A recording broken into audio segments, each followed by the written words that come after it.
Hey everybody, it is Garrett, and I'm here today to do another poetry reading. This one is from the Poetic Anarchy Volume 3. It was a program that was set up by Matt Wall, and I decided to publish a poem in here off of, I think, the prompt he gave. I think it was something about like a happy memory or a happy time. Uh, I interpreted I interpreted that in a very convoluted manner, though. So a little bit of background for the poem. This is written about an experience that I had when I was about 5 to 6 years old. Um, my mother had taken me out of the United States to go live in Switzerland for about 6 or 7 months, uh, to go be with her boyfriend, who also owned a bar and I guess coached a hockey team at the time.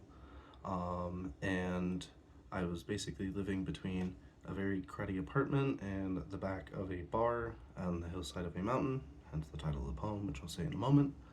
But things were very difficult for me. I don't speak German. I did not speak German, and I had little to no communication and outside contact with people. So I decided to run away. Um, and I ran all the way away, ran up a ski slope, came back down, and when I got back, my mother and her boyfriend were there.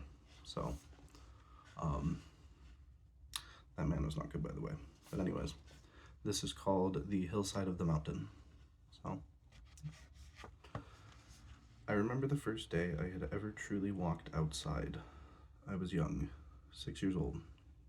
Of course, I had walked outside before in some of the days and years prior, but this time I escaped through the window of the room in the back of a bar I lived. No, I wasn't in poverty. It wasn't the room where the liquor was made in one of those beer silos. I wasn't a scavenger scrounging the sticky floors for food and drink, sleeping underneath the stainless steel food prep stations on ceramic tile floors. My mother and I lived on site, but I was grounded forever, a foreigner in a country whose language I couldn't speak at all. I crouched and crept through the window, my slender 6-year-old body fitting snug through the inviting glass, and I was invited to the hillside of the mountain, snow covering the whole ground. If I fell through the snow and fell through the ground, I might have been cast away to some other place, stepping through the clouds beneath my feet, the whole world shifting upside down on me.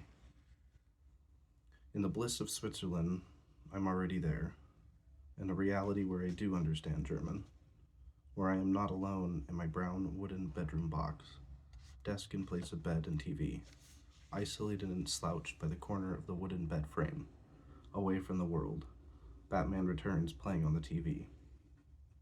Away from the bar, on an impromptu adventure, a mile away, I climb into the gondola lift. Me, an invisible 6-year-old, naively afraid of no one.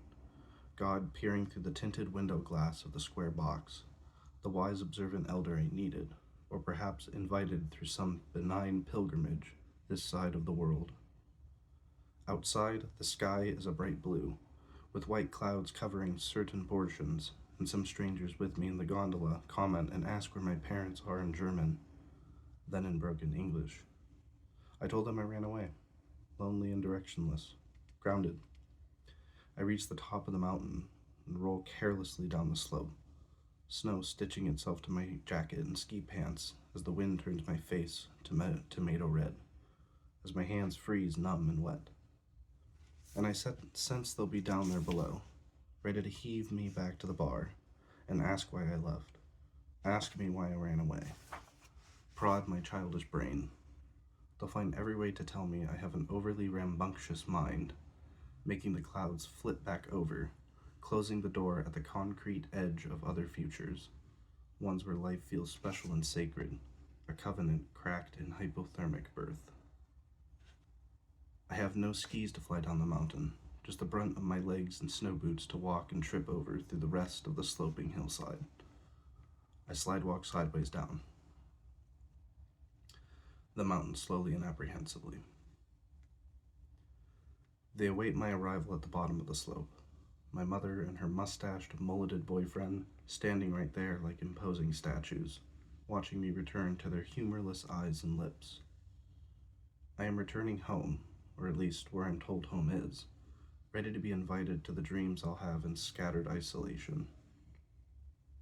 But for a brief hour, the clouds at my feet had flipped upside down, and I, alone and lonely, felt the comfort of walking free for the first time with just myself and God outside next to me.